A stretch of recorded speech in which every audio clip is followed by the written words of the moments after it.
Bueno, bienvenidos a la charla esta que se llama Breve Introducción al Análisis Aplicado de la Conducta. Mi nombre es Francisco Rosendo Caparelli, soy licenciado en Psicología y antes de arrancar les quería comentar un poco sobre mí para que sepan un poco más quién soy.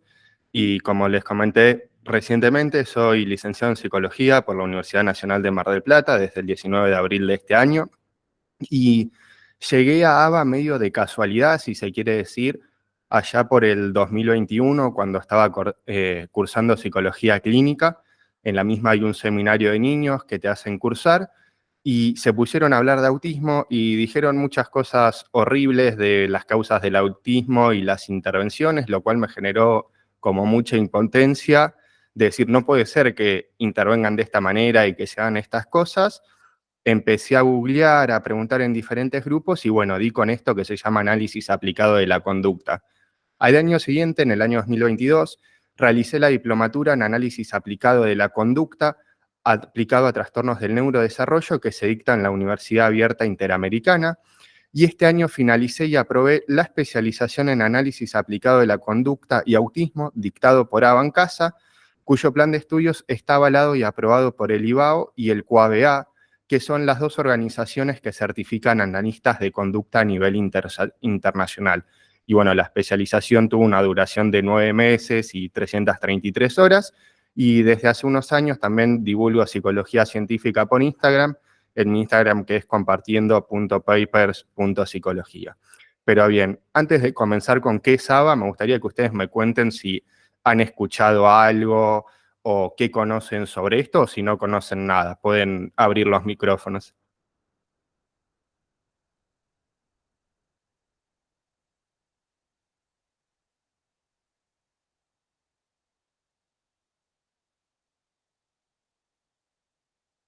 Bueno, voy a tomar el silencio como que no conocen. Sí, en o mi caso es muy por arriba lo que conozco y bueno, estoy empezando a trabajar con niños, con lo cual es un método que sé que tiene mucha eficacia, sobre todo en determinados cuadros, más justamente con conductas disruptivas y demás, así que mi intención es empezar a profundizar también. Bien, perfecto. Bien. Antes de comenzar y meternos de lleno con lo que es ABA, les voy a comentar algunos mitos que hay en torno al análisis aplicado de la conducta. Algunos mitos comunes es que ABA solo sirve para autismo. Esto es mentira. ABA son principios de conducta, principios de aprendizaje, y se aplican en una gran variedad de campos, desde la psicología organizacional hasta personas con esquizofrenia o psicosis, para consumos problemáticos y para otras situaciones. Que autismo sea y discapacidad el campo donde tenga más desarrollos, puede ser verdad, es donde está más desarrollado y donde más información surge, porque hay muchos movimientos tanto a favor como en contra de ABA.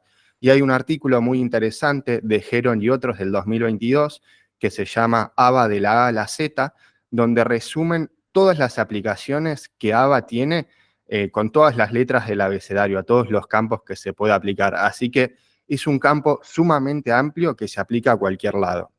Otro de los mitos comunes en ABA es que robotiza a los niños. Se suele decir que tratamos a los chicos o a las personas como perros de Pavlov o cosas así. No, nada que ver. Lo único que se hace en ABA es reforzar comportamientos, que ya lo vamos a ver, para que ese comportamiento vuelva a reproducirse en el futuro, vuelva a ser emitido. Eso es lo único que hacemos en ABA.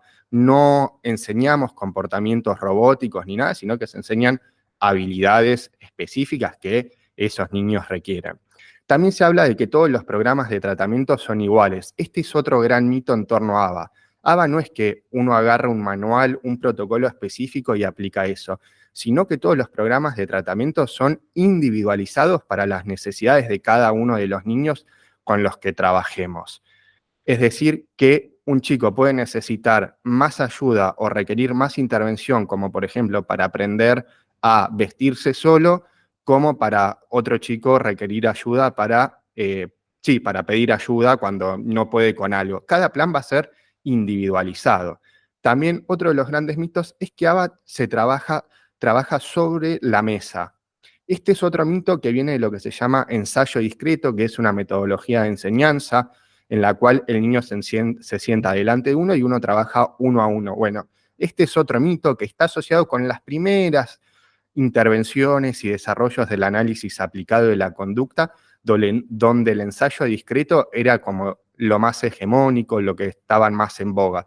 Pero hoy en día existen una variedad amplia de tratamientos y métodos de intervención basados en principios de ABA, como el modelo de intervención temprana de Denver, como el entrenamiento en respuesta pivotal, la enseñanza naturalista, la instrucción directa, son todas metodologías de enseñanza basadas en principios de ABA. Y el otro gran mito es que ABA utiliza castigos para trabajar. Y acá, antes ya lo vamos a ver, pero no hay que asociar el castigo como algo bueno o como algo malo. Ya vamos a ver a qué se refiere esto, pero los castigos no son utilizados para trabajar. Esto también quedó asociado con las primeras investigaciones de ABA allá por la década del 50 y 60, donde la ética y las investigaciones con humanos y lo que se consideraba ético o no, eran líneas medio finitas de traspasar y no se veían de esta manera. Pero bueno, estos son algunos de los grandes mitos que existen en torno a ABA. Ahora bien, ya metiéndonos de lleno en la cuestión y para comenzar, vamos a definir a ABA de una manera cortita y sencilla y la vamos a definir como una ciencia dedicada a entender y mejorar la conducta humana. Esta es la primera definición. Más adelante vamos a definirlo correctamente y la vamos a ir desmenuzando esa definición. Y tiene 3 áreas interrelacionadas que permiten definirla como una ciencia. La primera es el análisis conceptual del comportamiento, la segunda el análisis experimental de la conducta y la tercera el análisis aplicado de la conducta o ABA por sus siglas en inglés de Applied Behavior Analysis. El análisis conceptual del comportamiento se refiere a la filosofía que hay detrás de ABA, a los supuestos filosóficos. Y cuando hablamos de lo conceptual, estamos hablando del conductismo. El análisis experimental de la conducta, como el nombre lo indica, tiene que ver con las experimentaciones que se van a hacer en el laboratorio para probar estas cuestiones conceptuales. Y el análisis aplicado es la parte aplicada donde estas dos áreas interrelacionadas se conectan. Están conectadas todo el tiempo entre sí, pero en la aplicada es donde lo conceptual y lo experimental cobran, si se quiere, entre comillas, sentido para la resolución de problemas de la vida cotidiana. Ahora vamos a empezar viendo qué es el análisis conceptual del comportamiento. Como les comenté recientemente, el análisis conceptual del comportamiento, el conductismo como filosofía y algunos referentes. Skinner ya en su momento había dicho que el conductismo es la filosofía de la ciencia de la conducta y no la ciencia per se. Bueno, en ABA sucede lo mismo. El conductismo no es la ciencia de la conducta, sino que es la filosofía detrás del análisis aplicado de la conducta. Y sus mayores exponentes son Ivan Pavlov, John B. Watson y B.F. Skinner. Ahora vamos a ver un poquito de cada uno de ellos para entender mejor lo de ABA. Y con respecto a la posición mente-cuerpo, este debate tan interesante y del que se puede extender muchísimo, solo voy a decir que desde ABA se asume y desde el conductismo una posición monista y materialista.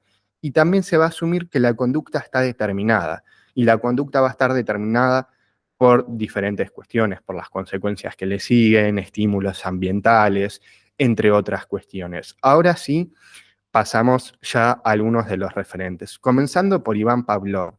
Fue un fisiólogo ruso quien desarrolló el conductismo clásico, o también llamado conductismo pavloviano, condicionamiento de estímulo, emparejamiento de estímulo-estímulo, entre otros. ¿Qué hizo Pavlov? Estudió las respuestas reflejas. Y una respuesta refleja es una respuesta innata, universal, que tiene que ver con la filogenia del organismo. Esta filogenia del organismo tiene que ver justamente con que son respuestas que ante un estímulo lo vamos a emitir esa respuesta. Por ejemplo, una olla caliente, la tocamos, vamos a sacar la mano de manera refleja. Eso no es aprendido, ya viene con la herencia genética de uno, por eso son respuestas reflejas. Pero específicamente, Pavlov estudió cómo estímulos neutros tienen la capacidad de elicitar respuestas reflejas, que sería como provocar respuestas reflejas sin que uno lo quiera. Y algunos conceptos centrales de su obra son el estímulo incondicionado, la respuesta incondicionada, el estímulo condicionado, la respuesta condicionada y la contigüidad temporal.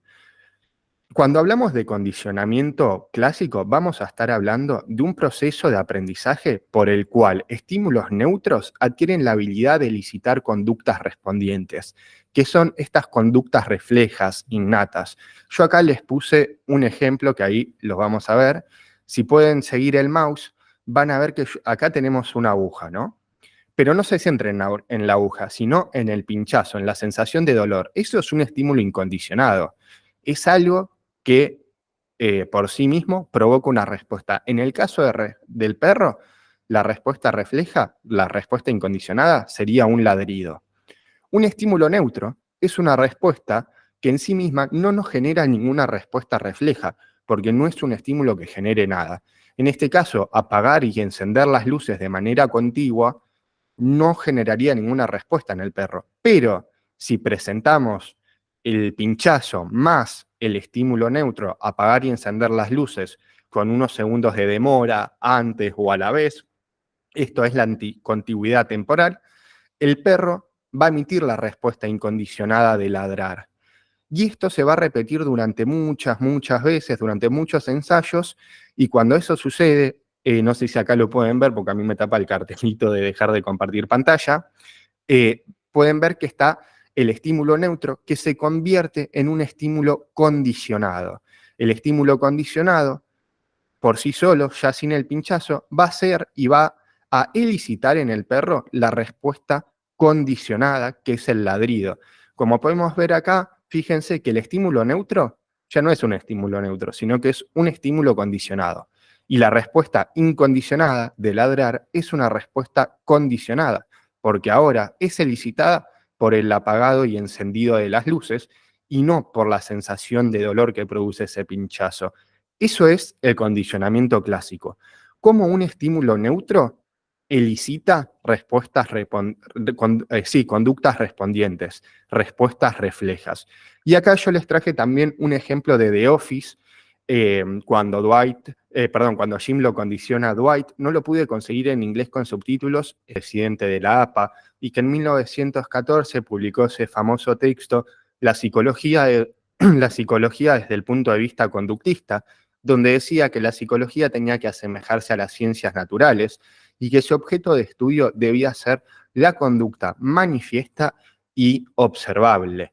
Y el objetivo de Watson era predecir y controlar la conducta observable. Y también su filosofía, su conductismo, es conocido como conductismo de estímulo-respuesta o psicología de estímulo-respuesta. Y acá Watson, fíjense que ya cambia, no va a estudiar las respuestas reflejas. Fíjense acá lo que dice en la segunda parte de la imagen. ¿Qué es conducta para Watson? La relación funcional entre estímulos ambientales y las respuestas que evocan. Fíjense este cambio, ya no hablamos de respuestas reflejas, no hablamos de licitación, sino que hablamos de que evocan. Es decir, que un estímulo ambiental va a ser que yo emita una determinada conducta, pero esa conducta no va a ser involuntaria, sino que va a ser evocada por ese estímulo ambiental. Y la relación funcional, que es algo tan común de escuchar hoy en día como análisis funcional y demás, a lo que se está refiriendo justamente es a esto, a la relación que existe entre los estímulos que rodean al individuo y las respuestas que esos estímulos hacen que provocan que yo evoque una respuesta determinada, que emita determinada respuesta. Quizás el experimento más conocido de Watson es el del pequeño Albert, donde hizo las respuestas condicionadas emocionales, donde presentaba una rata blanca al niño. El niño en un primer momento no se alejaba, quería acercarse, tocarla y todo, y luego golpeaba una campana muy fuerte a la vez, utilizando, sí, el condicionamiento clásico pavloviano, y el niño comenzaba a alejarse, comenzaba a llorar, a gritar. Entonces ahí se produjo también esta cuestión del miedo, el miedo condicionado, ¿no? Esto que descubrió Pavlov y que descubrió Watson y que fue lo que estudió. Obviamente cuando se supo este experimento lo echaron y todo, y bueno, las cuestiones éticas también involucradas hoy en día que jamás se podría hacer algo así, pero bueno, Watson estudió la relación funcional que existe entre estímulos ambientales y las respuestas que esos estímulos evocan. Y acá es muy importante tener en cuenta esa palabra. Quédense con la palabra evocan y relación funcional, porque ahora en Skinner lo vamos a ver más puntualmente. El último gran psicólogo y en el que vamos a hacer más hincapié es en B.F. Skinner, también psicólogo norteamericano, ha sido presidente de la APA y fue desarrollador del conductismo operante, o también llamado conductismo estímulo-respuesta-estímulo, o conductismo de estímulo-respuesta-consecuencia. Y el esquema más conocido de Skinner es el ABC o ERE, como se puede ver ahí. El conductismo de Skinner viene a ser un conductismo radical, porque él viene a decir que para estudiar lo psicológico tenemos que ir a la raíz, y la raíz de lo psicológico es la conducta. Y para Skinner también lo radical va a venir de que para él todo lo que hace un organismo es conducta. Eso es la conducta, ya sea pública o privada. Los pensamientos, sentimientos, emociones, el diálogo interno de uno mismo, todo eso es conducta privada. La única diferencia con una conducta pública es que la conducta privada no puede ser accedida ni observada por terceros, sino por la propia persona. Esta la puede comunicar, lo que sea, pero es propia de uno. Eso se refiere Skinner con privado. También hay algo que se utiliza mucho para saber si algo puede ser considerado conducta o no, que es la prueba del hombre muerto. Si un hombre muerto puede hacerlo, no es conducta. Por ejemplo, mojarse abajo de la lluvia. Un hombre muerto puede hacerlo. Entonces, eso no es conducta. No pagar la factura del teléfono. No es conducta. Son todas cosas que van haciendo que sean conductas. Esa es una prueba para saber si algo clasifica como conducta o no. Tiene sus errores, tiene sus fallos esa prueba, pero por lo general es bastante factible de llevar a cabo. Y acá, esto que yo les marqué y les resalté recién, Skinner resalta y retoma la idea de Watson de evocar respuestas. A su vez, Skinner va a tener dos influencias importantes, que son la teoría de la evolución de Darwin y el pragmatismo. Yo me voy a detener por una cuestión también de tiempo y demás en la teoría de la evolución de Darwin, que Darwin con la selección natural hablaba esto de las consecuencias y que mantenían a los animales y demás. Bueno, Skinner va a tomar esta idea y la va a llevar a los organismos y va a proponer que las conductas no se mantienen por la relación ambiental que existe entre los estímulos y respuestas, sino por las consecuencias que le siguieron en el pasado a esa conducta. Es decir, que existe más posibilidad de que yo emita una respuesta, perdón, justo me llegó la notificación de que alguien se quería unir, eh, de que emita una respuesta, ahí está, de que emita una respuesta nuevamente por la consecuencia que le siguió en el pasado. Y Skinner va a tener diferencias con sus antecesores. Pablo, hablamos hace un ratito que estudió las respuestas reflejas, las respuestas involuntarias, era un emparejamiento de estímulo a estímulo. Watson hizo una psicología del estímulo-respuesta, pero Skinner va a decir que esta psicología watsoniana era insuficiente para explicar la conducta voluntaria de los organismos. O sea, sí, todo muy lindo con el estímulo-respuesta, que los estímulos ambientales evocan respuestas, pero eso no es suficiente para explicar muchas de las conductas que nosotros hacemos voluntariamente y hoy en día. Entonces Skinner desarrolla este esquema ERE o ABC, que se lo puede encontrar de las dos maneras. Entonces Skinner va a proponer esto, que la conducta se encuentra mantenida por las consecuencias que le siguen. Esa es la idea. Por ejemplo, si yo tengo sed ahora, tomo agua, en el futuro, se me va la sed, en el futuro, cuando tenga sed nuevamente, voy a volver a beber agua, porque la consecuencia de tomar agua me sacó esa sensación de sed. Este es un ejemplo burdo, pero bueno, se puede llevar a diferentes situaciones y elementos. O si tengo sed, no es exactamente para la misma conducta, para conductas similares. Puedo tomar cualquier bebida que me vaya a sacar la sed. Y la conducta operante es esto, está en negrita, lo resalto porque es importante, es evocada, emitida por los estímulos que siguieron a esa conducta en el pasado. O sea, un estímulo ambiental a mí me va a señalar si yo emito tal respuesta, qué consecuencia voy a obtener. Y Skinner desarrolló 5 principios fundamentales de la conducta: reforzamiento, castigo, extinción, control de estímulo y operaciones motivadoras. En esta charla voy a estar hablando de reforzamiento, castigo y extinción. Vamos a ver las definiciones y algunos ejemplos puntuales y cómo se puede aplicar esto a la vida cotidiana y a ABA, porque para cada uno de esos principios debería tener una clase, una charla individual, porque son muy amplios también y todo, pero bueno, y de esta manera cerramos la parte del análisis conceptual del comportamiento y pasamos al análisis experimental, que es más cortito, son unos minutos nada más. El análisis experimental de la conducta es la investigación de laboratorio. Es donde se van a probar las bases filosóficas del conductismo. Lo que el conductismo hipotetiza teóricamente va a ser investigado en los laboratorios. Es esto como Skinner mismo investigaba y hacía sus investigaciones con las ratas, donde desarrolló la caja de Skinner. Explica el análisis experimental por qué nos comportamos como lo hacemos, ya sea conducta pública o privada.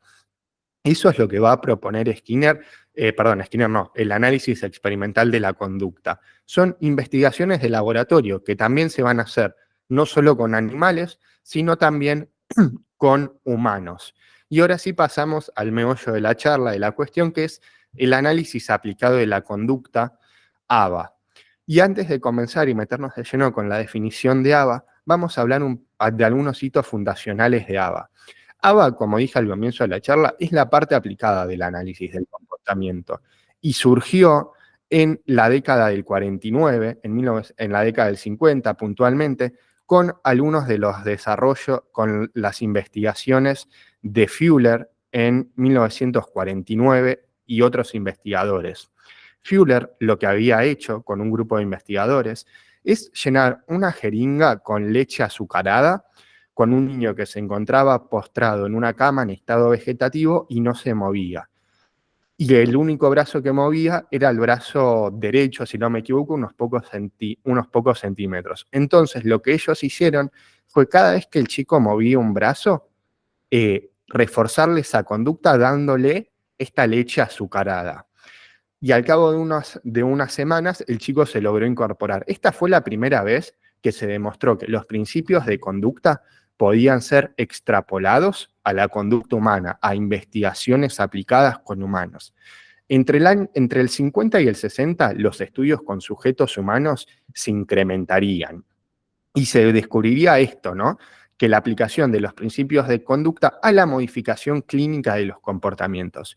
Y en 1968 surgieron, o aparecieron, mejor dicho, 2 hitos fundacionales del análisis aplicado de la conducta como una ciencia independiente y paralela a la psicología, que es que se publica el primer artículo del Journal of Applied Behavior Analysis, lo cual marcó un hito en el desarrollo de ABA, porque esto significaba que ahora el análisis aplicado de la conducta tenía su propia revista para publicar sus investigaciones experimentales, aplicadas, ya no dependía de otras revistas u otras editoriales, sino que tenía la suya propia.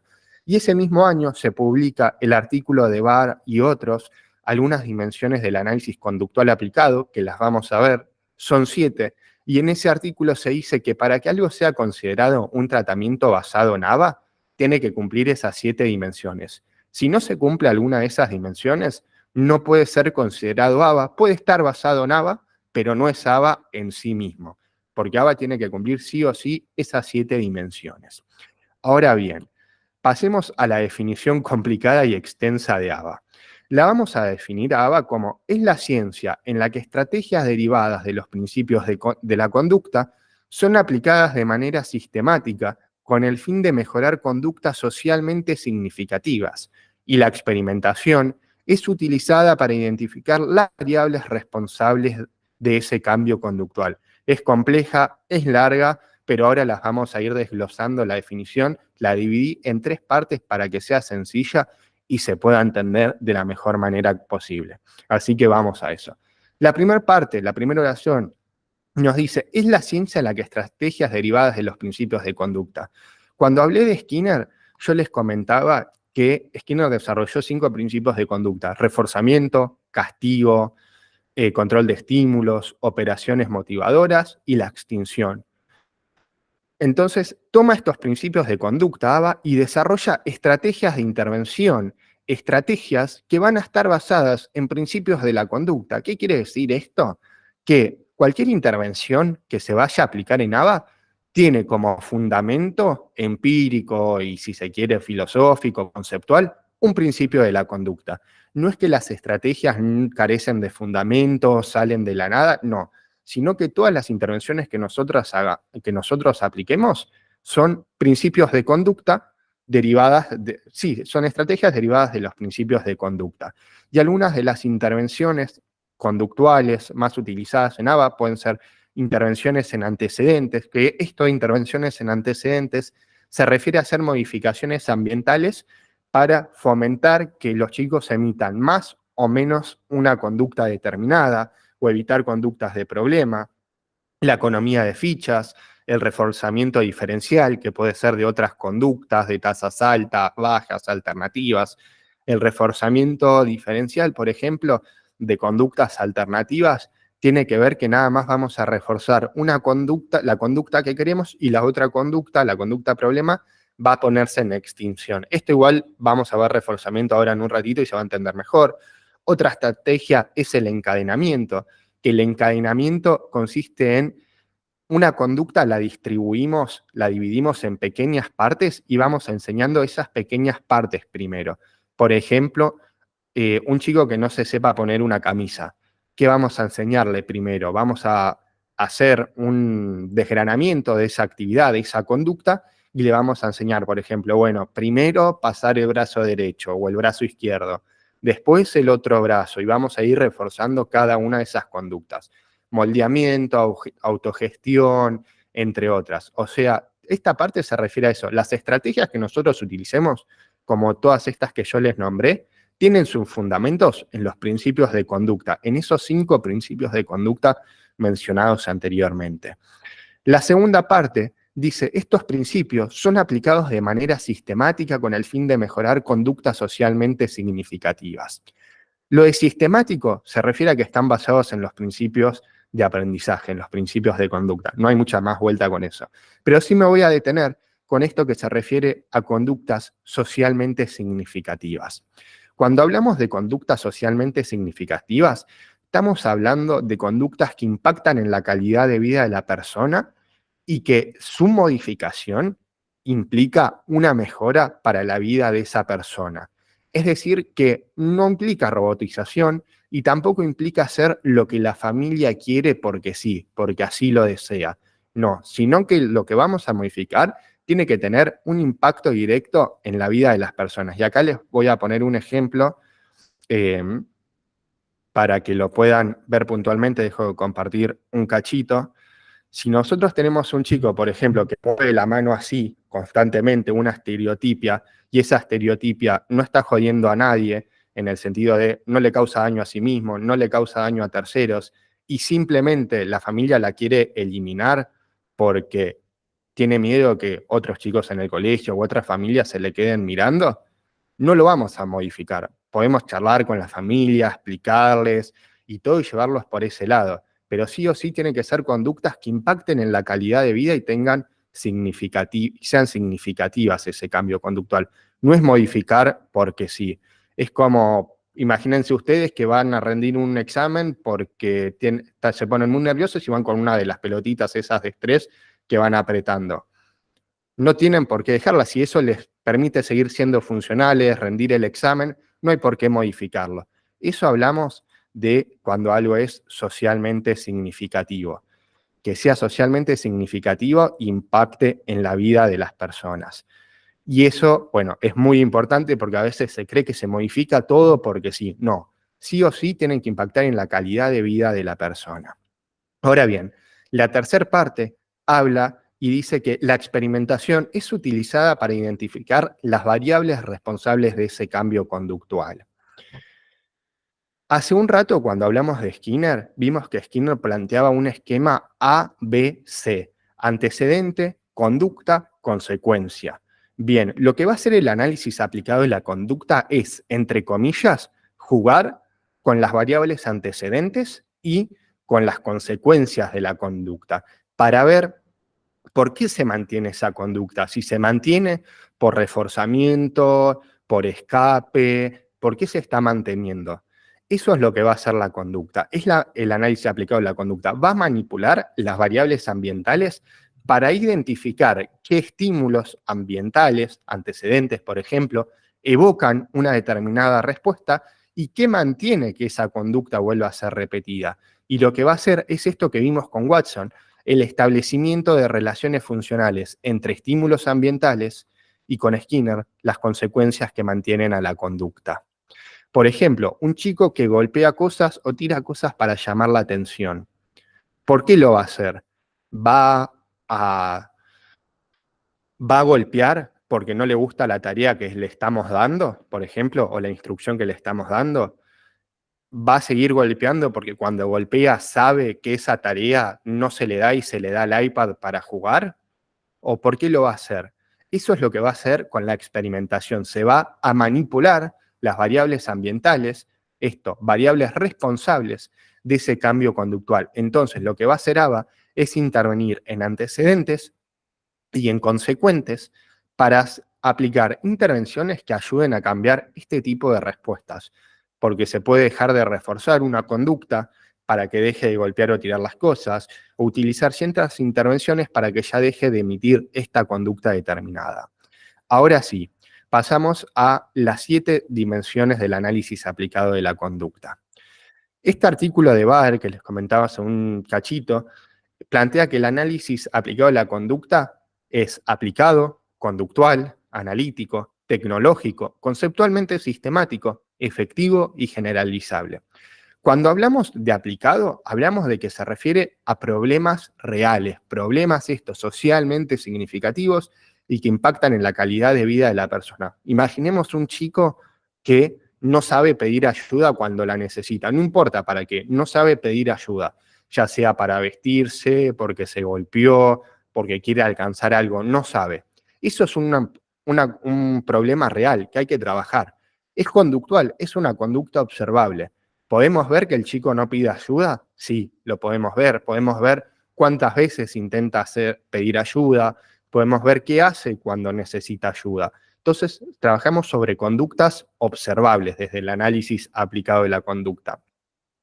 Es analítico, en el sentido de que se busca conocer cómo se provoca el cambio conductual. Esto, lo que hablamos recientemente, la experimentación de las variables ambientales, establecer relaciones funcionales entre los estímulos ambientales que evocan una respuesta y las consecuencias que mantienen esa conducta.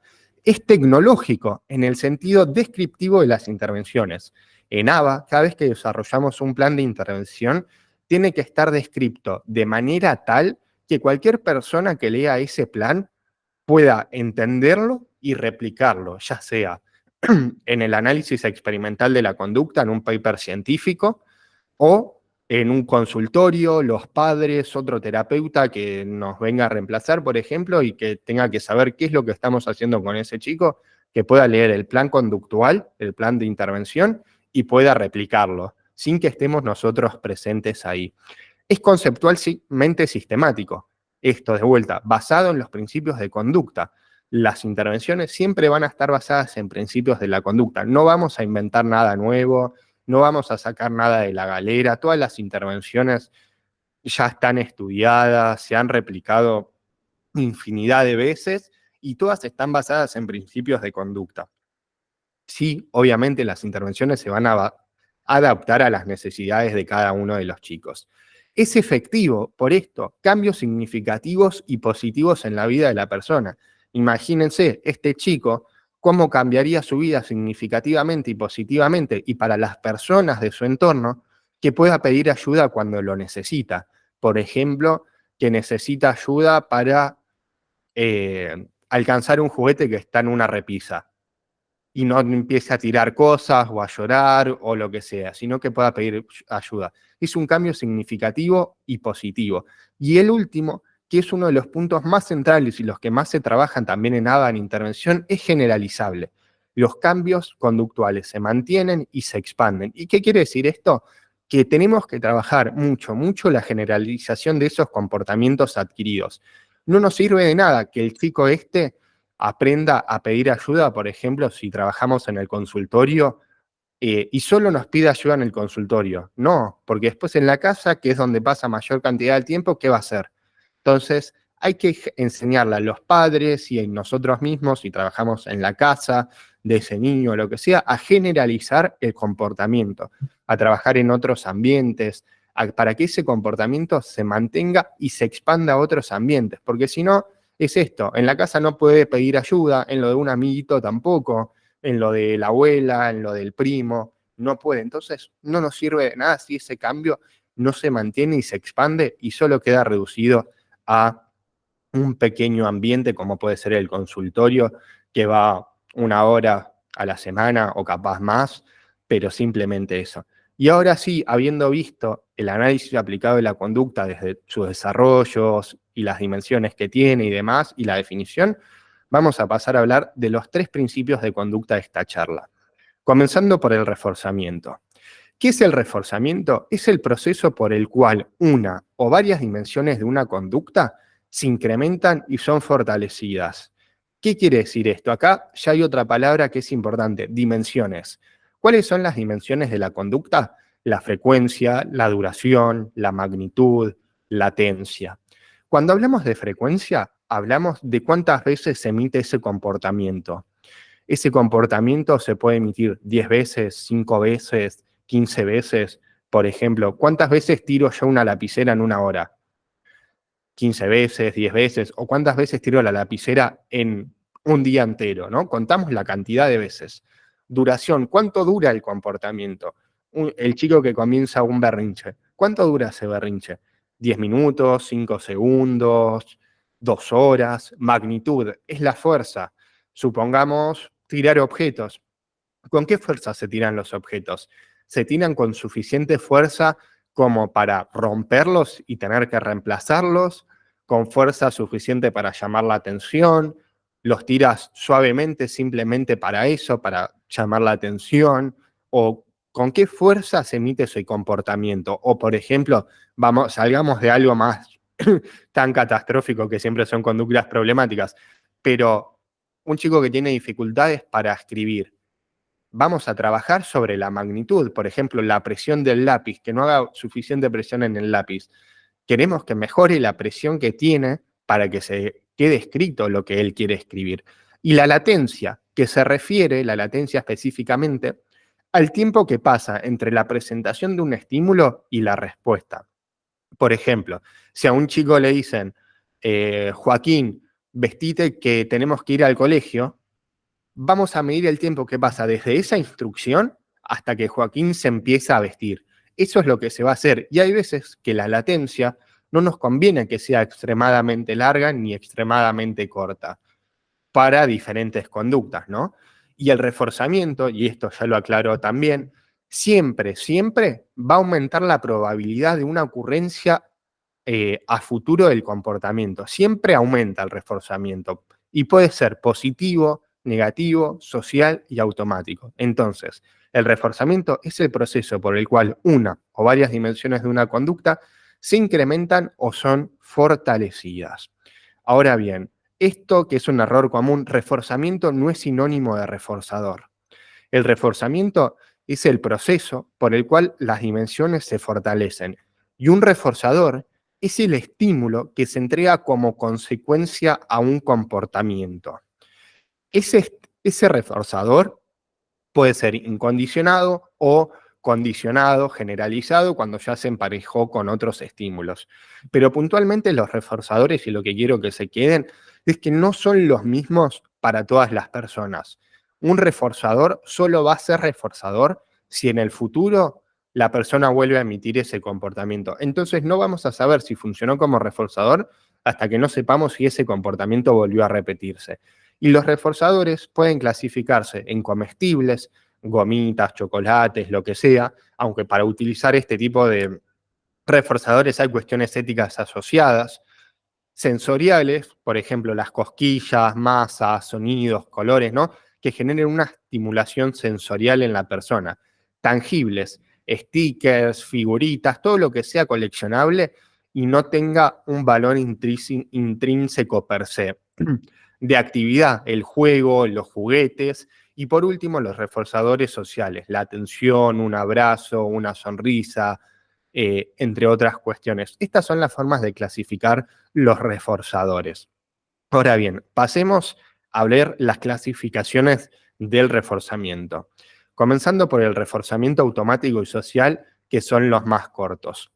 El reforzamiento automático tiene que ver justamente con lo sensorial, con lo que uno mismo se entrega como consecuencia de un comportamiento. Es decir, que no necesitamos de un tercero para que nos otorgue ese reforzador. Por ejemplo, una persona que cuando está nerviosa o ansiosa le sale un leve sarpullido en el codo, el cual al rascarlo le genera una sensación placentera y de alivio. ¿Qué va a hacer esta persona? Cuando le sale ese sarpullido por el estrés, la ansiedad, lo que sea, se va a rascar y en el futuro esa sensación placentera y de alivio que le generó va a volver a repetirse, porque si yo obtengo esa sensación y se me bajan los nervios, me voy a volver a rascar el codo, efectivamente. Bueno, eso es el reforzamiento automático. No necesito de un tercero para que me dé un reforzador. Está asociado con lo sensorial, pero no necesariamente todo reforzamiento automático es sensorial. Comúnmente sí, pero no siempre.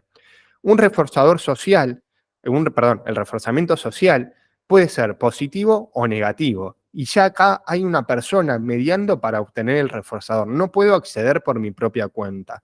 Por ejemplo, cuando yo me encontraba realizando la tesis de grado, para poder enviarla, debía tener la aprobación del director de tesis. Mi reforzamiento social positivo en este caso es tener la aprobación del director. Así yo puedo mandar la tesis. Ese era mi reforzador en ese momento.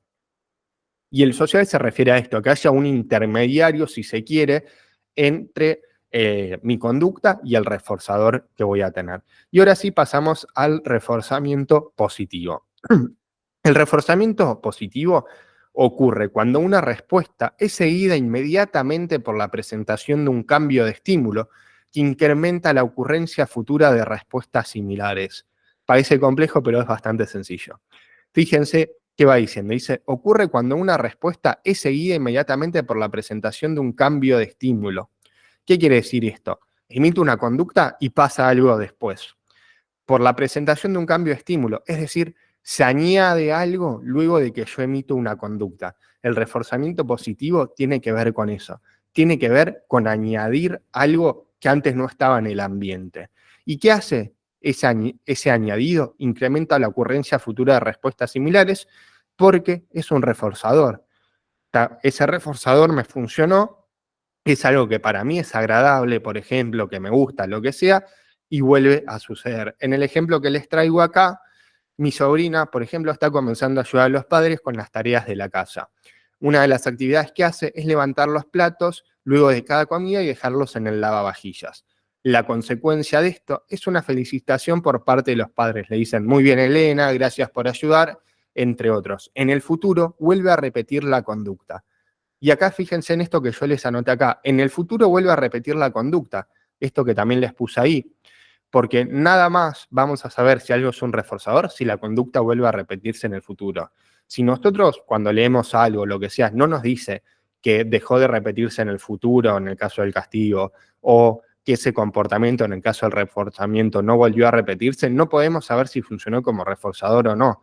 Porque si no tenemos esa información, no sabemos si la conducta efectivamente volvió a suceder o no. Pero el reforzamiento positivo es eso, añadir algo luego de una conducta. Y lo positivo en el conductismo operante tiene que ver con añadir, no tiene que ver intrínsecamente con bueno o malo, sino que es añadir algo que antes no estaba. Se añade algo luego de una conducta, aparece algo, un cambio de estímulo. Eso es a lo que se refiere.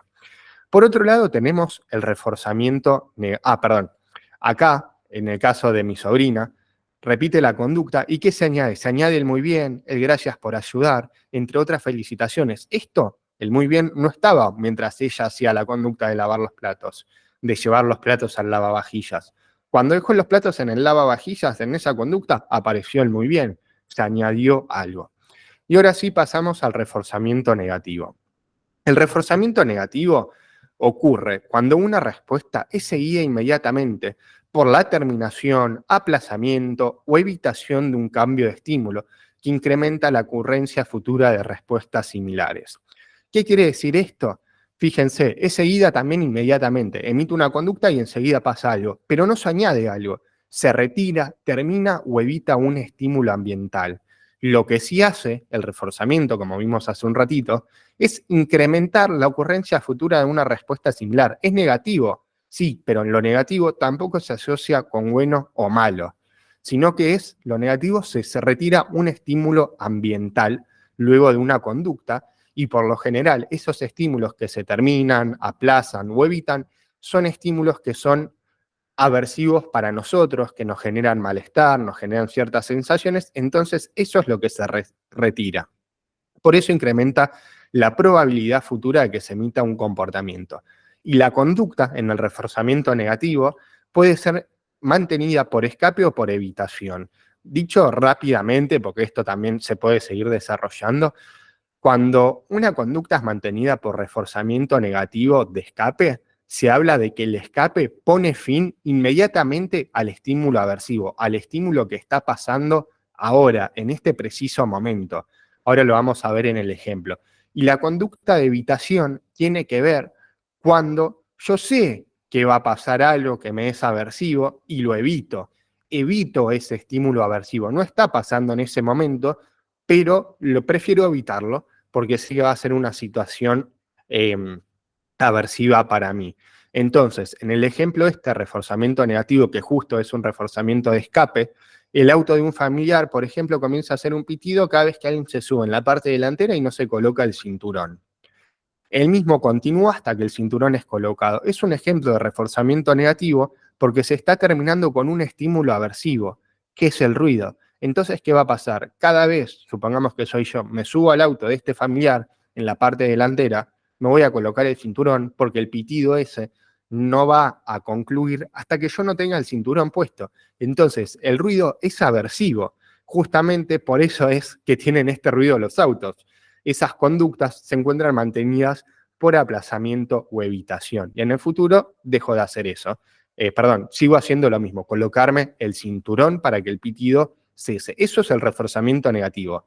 La terminación o aplazamiento o evitación de un cambio de estímulo. De un cambio de estímulo se retira algo luego del ambiente que a mí me generaba malestar, me generaba, sí, aversión. Ahora bien, dicho esto, pasamos al otro principio desarrollado por Skinner, que es el castigo.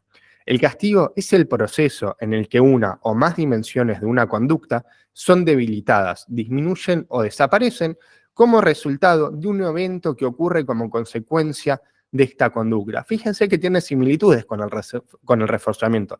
Ambas son procesos, pero lo que cambia es que las dimensiones de la conducta son debilitadas, disminuyen o desaparecen. Es decir, vamos a querer reducir la frecuencia, la latencia, la intensidad, la magnitud, como resultado de un evento que ocurre como consecuencia de esa conducta. Y el castigo puede ser también positivo o negativo. Comencemos por el castigo positivo. Ocurre cuando una respuesta es seguida inmediatamente por la presentación de un cambio de estímulo que disminuye la ocurrencia futura de respuestas similares.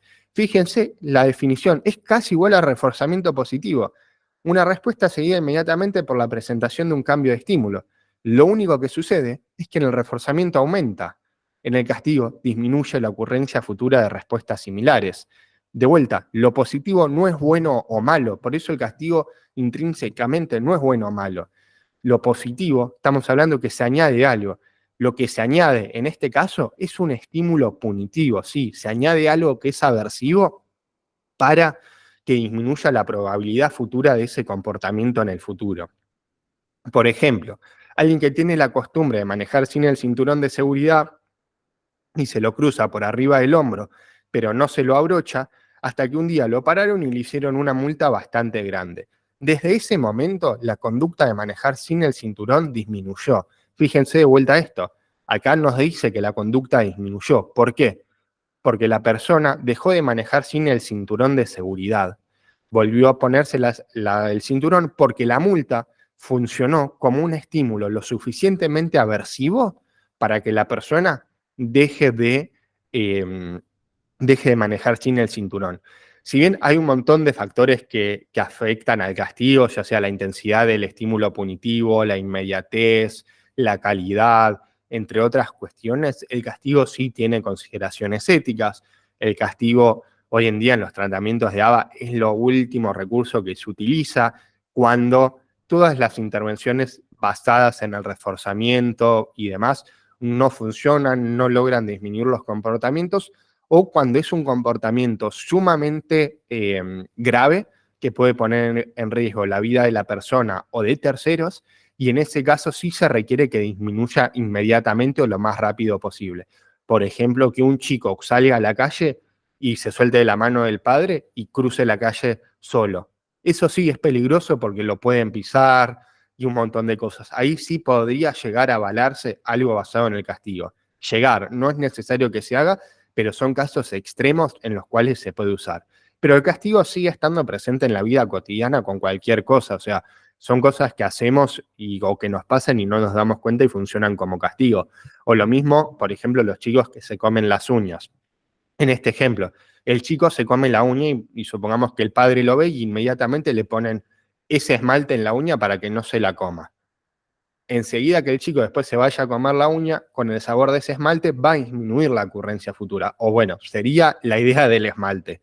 Pero es eso, el castigo positivo añade algo, un estímulo punitivo que es aversivo a la conducta y hace que disminuya. Y después el castigo positivo tiene un montón de variantes y estrategias basadas en el castigo que no las vamos a ver acá, lo mismo con el reforzamiento, pero bueno, después se podría armar otra charla sobre esto. Y el castigo negativo, por otra parte, ocurre cuando una respuesta es seguida inmediatamente por la eliminación de un estímulo presente o la reducción de su intensidad. Fíjense nuevamente esto.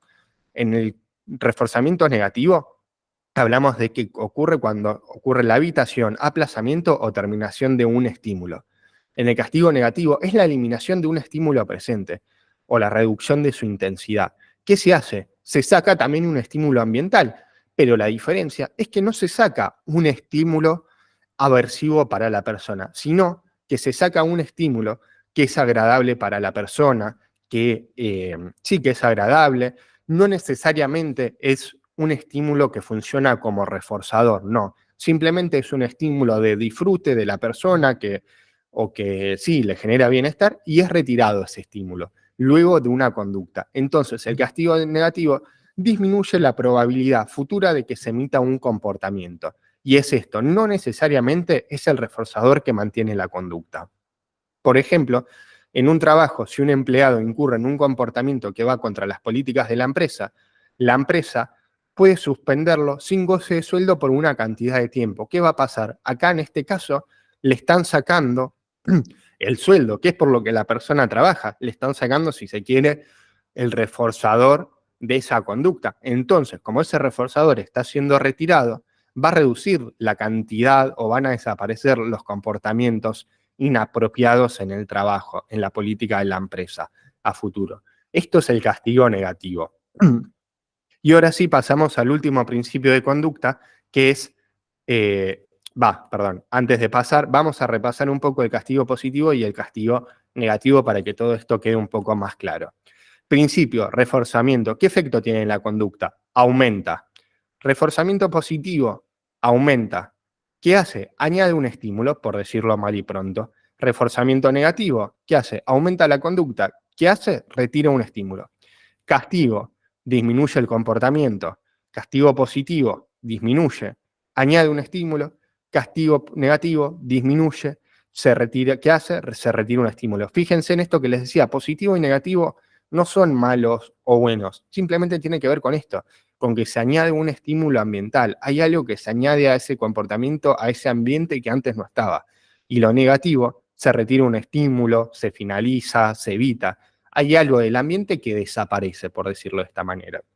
Y ahora sí, pasamos al último principio de conducta establecido por Skinner,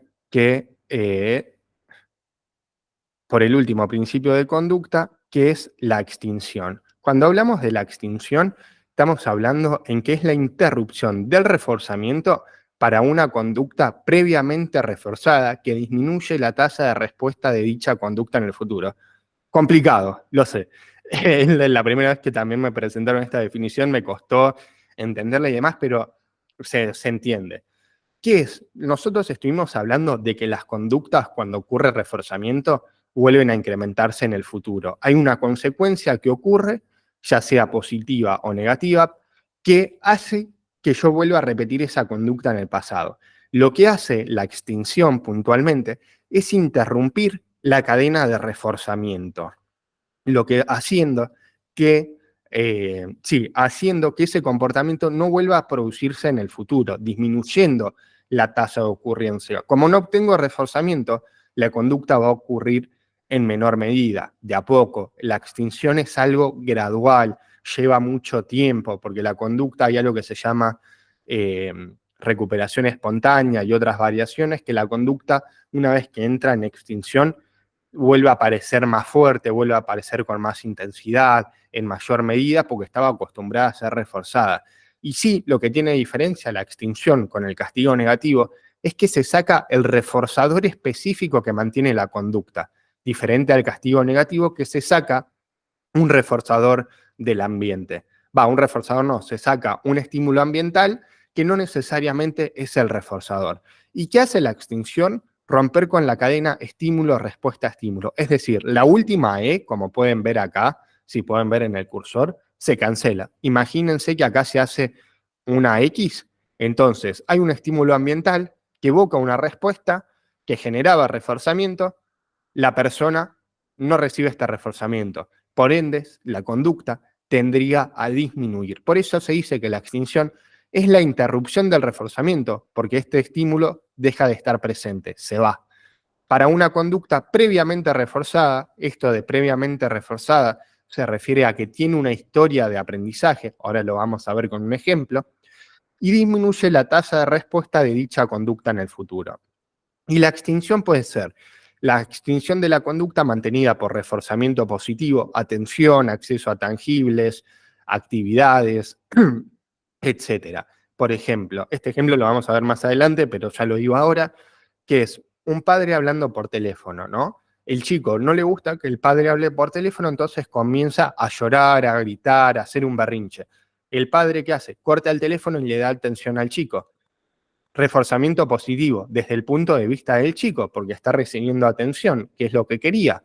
Entonces, ¿qué sucede? En un tratamiento de extinción, en una intervención de extinción que se va a usar combinada con diferentes intervenciones, vamos a hacer que el padre deje de prestarle atención al chico cuando está llorando y él está hablando por teléfono.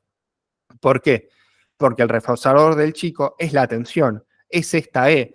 Entonces, lo que nosotros vamos a hacer es interrumpir esta cadena de reforzamiento. Es la interrupción de una conducta previamente reforzada. Tiene que ver con esto. El chico sabía que cada vez que lloraba, cuando el padre hablaba por teléfono, recibía atención. Por eso, la extinción es esta interrupción de conductas que tienen una historia de aprendizaje, una historia de reforzamiento. También la extinción puede ser de la conducta mantenida por reforzamiento negativo, las conductas de escape. Por ejemplo, la persona ya no puede escapar de la situación aversiva. Si le damos una tarea, supongamos de matemática, que no le gusta al chico, y el chico la rompe o empieza a gritar o a tirar cosas o lo que sea, vamos a volver a presentar la tarea para que no pueda escapar. Obviamente esto también tiene cuestiones éticas, si es algo sumamente aversivo no vas a dejar al chico expuesto a algo que le está haciendo mal, ¿no? Pero estos son ejemplos extremos para que se entienda el principio de la extinción mantenida por reforzamiento negativo. Y por último, la extinción de la conducta mantenida por reforzamiento automático o extinción sensorial. Cuando hablamos de reforzamiento, yo les comenté de la situación del reforzamiento automático sensorial que tiene que ver con esto de las sensaciones. Entonces, el reforzamiento automático va a tener que ver con interrumpir cadenas de reforzamiento que tengan que ver con esto. Ahí les voy a dejar de compartir pantalla para mostrarles un ejemplo más con mi mano para que se pueda ver y entender mejor. Entonces, supongamos, un chico que tiene una conducta sensorial automática de rascarse el ojo así. Se rasca el ojo todo el tiempo porque le genera placer al punto de que lo tienen que llevar a urgencias. Eso es una conducta de riesgo para él, porque termina en urgencias, se lastima, etcétera, etcétera. Entonces, lo que vamos a hacer es intervenir sobre esa cadena de conducta. ¿Cómo? Por ejemplo, se le pueden colocar guantes para que cuando se lleve la mano al ojo no pueda rascárselo. Se interrumpe el reforzamiento, fíjense. Tiene una sensación, supongamos, de malestar, ansiedad, y su forma de regularse es eso. Emite la respuesta de rascarse, pero ahora no recibe el reforzamiento, porque no se lo puede rascar. Por otro lado, ese mismo ejemplo puede ser que se ponga antiparras para esa situación. Se pone antiparras y de esa manera el chico no puede rascarse el ojo. Eso tiene que ver con la extinción. Ahí les vuelvo a compartir pantalla y ahí seguimos adelante con esto. Pero eso es básicamente lo que es la extinción de la conducta mediante reforzamiento automático y en qué consiste la extinción. Y ahora sí, el esquema de trabajo ABC en ABA. Estos son ejemplos que vamos a ir viendo. El esquema de Skinner, ABC, antecedente, respuesta, consecuencia, estímulo, respuesta, estímulo, como lo quieran llamar. Por ejemplo, antecedente. El profesor pide realizar ejercicios de matemática. Respuesta, tira los útiles, molesta a los compañeros. El profesor retira la tarea. Reforzamiento negativo. Como vimos anteriormente, se está escapando de una situación mantenida por reforzamiento. El chico sabe que en el futuro, cada vez que tenga una tarea de matemática, si él llora, molesta a los compañeros, le sacan la tarea de matemática. El antecedente que les dije antes, mamá habla por teléfono, llorar, patalear, mamá corta la llamada y le da atención al niño. Reforzamiento positivo para el niño, ¿no? Una niña molesta al hermano, respuesta, el hermano llora, la mamá regaña a la niña. Castigo positivo, porque en el futuro la niña no va a molestar al hermano. ¿Qué se añade? Se está añadiendo el regaño por parte de la madre. Antecedente, beber alcohol. Respuesta, manejar alcoholizado y chocar. Consecuencia, retiro de la licencia de conducir. Castigo negativo. Me están sacando un estímulo que para mí era gratificante, si se quiere, que me servía para movilizarme, que es mi licencia. Entonces es un castigo negativo porque me están quitando algo, se está yendo, si se quiere, me están sacando un estímulo ambiental, algo que me pertenece y a mí me permitía ciertas, sí, movilizarme, usar el auto y demás. Entonces, en ABA se va a trabajar sobre antecedentes y consecuencias, con diferentes estrategias como las adaptaciones ambientales, intervenciones en antecedentes. Podríamos hacer que el profesor genere ejercicios de matemática más cortos, más sencillos para este niño, o que cuando lee la instrucción de la tarea de matemática, se ponga a realizar la tarea enseguida al lado de él y le dé unos minutos de atención durante los primeros ejercicios y luego se vaya a ayudar a los compañeros. Y ahí veríamos si el chico vuelve a emitir esa respuesta o no la vuelve a emitir. ¿Y cuál es la consecuencia? El profesor cuando se va podría, y el chico no emitió esa conducta, decirle, che, muy bien, cómo te estás portando haciendo la tarea o qué bien estás haciendo la tarea, por ejemplo. Entonces, en ABA se va a trabajar sobre antecedentes y consecuencias. Vamos a buscar intervenir sobre estas relaciones ambientales para generar la modificación de la conducta. Y bueno, hasta acá es la charla. Acá les dejo algunos Instagrams de gente que trabaja en ABA y desde ABA. ABA en Casa es con quien yo hice la especialización.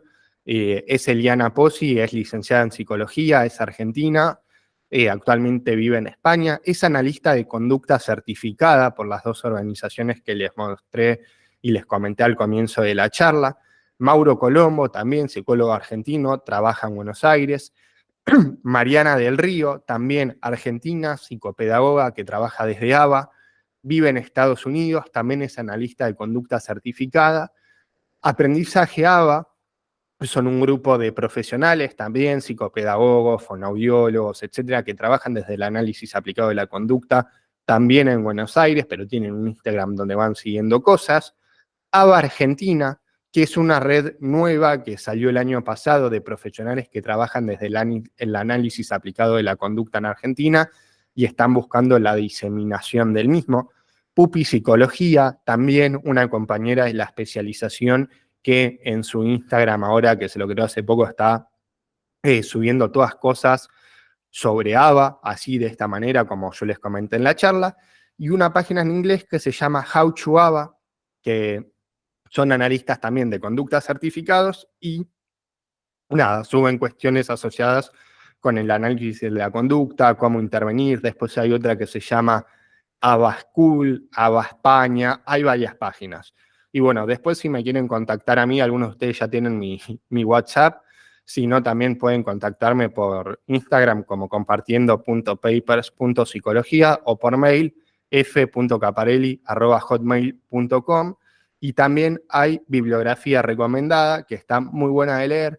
Yo quizás recomendaría para arrancar no este libro de Cooper, Análisis aplicado de la conducta, que es conocido como la Biblia del análisis aplicado de la conducta. Es un libro con el cual se estudia para ser analista de conducta. Es mucho más técnico en algunas cuestiones.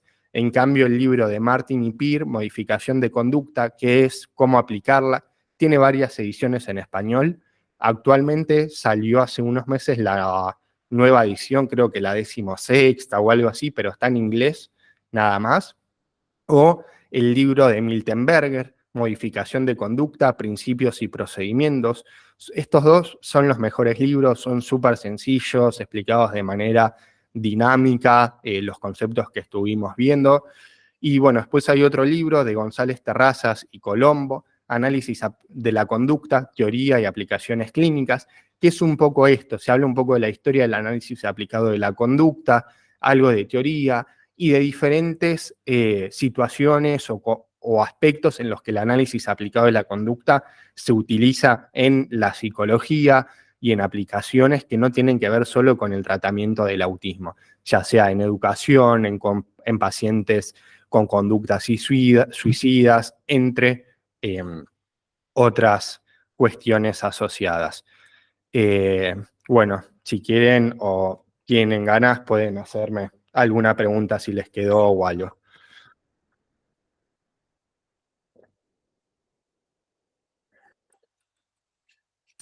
Bueno, primero que nada, buenísima la charla, me encantó, muchas gracias, súper claro todo.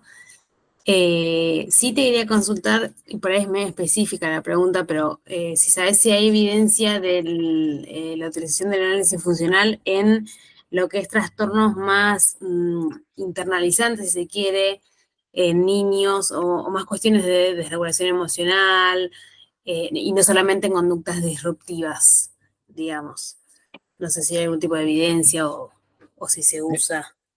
Tengo entendido que sí, porque el Ujú. análisis funcional en sí mismo en realidad es una herramienta que se utiliza para esto, para establecer los antecedentes que provocan esa conducta y las consecuencias en sí mismo. Entonces, Bien, vos con un análisis funcional lo que vas a saber es en qué contextos, en qué situaciones, qué estímulos son los que hacen que el chico se desregule.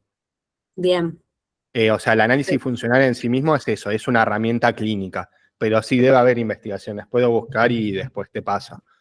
Dale, dale, gracias. Sí, sí, lo pensaba, por ejemplo, para reforzar conductas más de gestión de las emociones o de autorregulación, ¿no? O de inhibición por ahí, esto de ciertas conductas más impulsivas.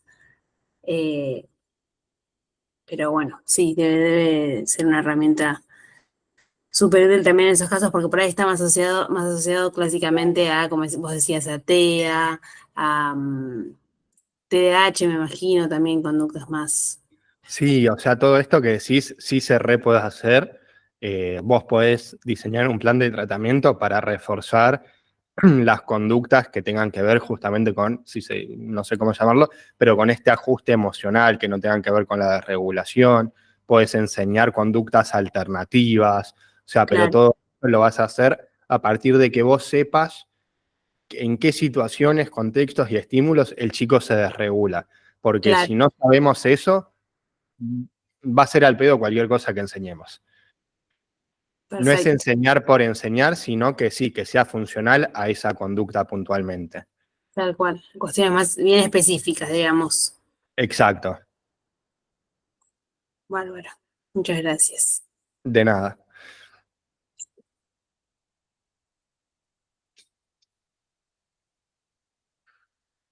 Bueno, si no hay más preguntas, gracias por participar. Después seguro la charla la esté subiendo a YouTube, así que luego se las paso. Y después cualquier cosa organizaré otra sobre otras temáticas. Así que gracias. Gracias a vos. Buen fin de... Igualmente.